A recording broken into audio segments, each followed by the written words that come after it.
Assalamualaikum warahmatullahi wabarakatuh. Berjumpa lagi kita dalam channel saya.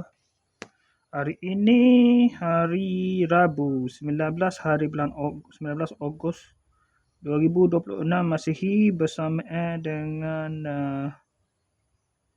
6 Rabiul Awal 1448 Hijriah. 6 Rabiul Awal 1448 Hijriah. Maulidul Rasul pada 12 Rabiul Awal dah, 25 nanti. 25 bulan ni. Ni berapa ni? Hari ni baru 6 Rabiul Awal.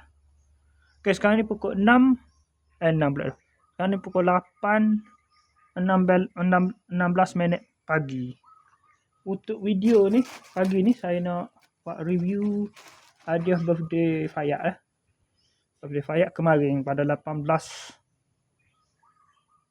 Ogos 2022, tahun kelahiran. Yang ke-4 tahun lah. Yang ke-4 tahun. Tahun ni tobok tahun lepas, 2 tahun lepas. 2 tahun lepas tu tak? Tahun lepas. Tahun lepas Naruto. 2 tahun lepas masa tahun pertama tak bagi tak. Tahun lepas tak ada bagi. Masa tahun kedua bukan tu. Bobo tak. Bobo daun. Warna hijau dah. Daun. Bobo daun. Lepas tu nak kali ketiga ni. Tahun pertama saya tak bagi dah. Tak ada bagi so. Ya. Ni tahun keempat ni. Apa ni? Macam matu tak? Bukan tobok tu kan.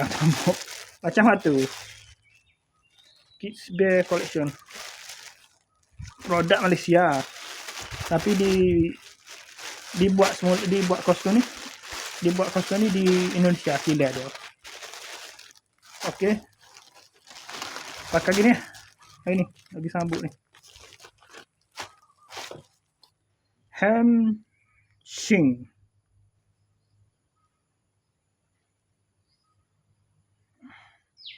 Ya. Mula. Hamshing. Klik. Mula. Tak jadi ni.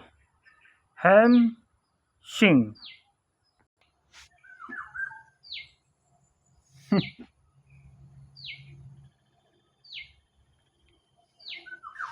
Okay. Bye.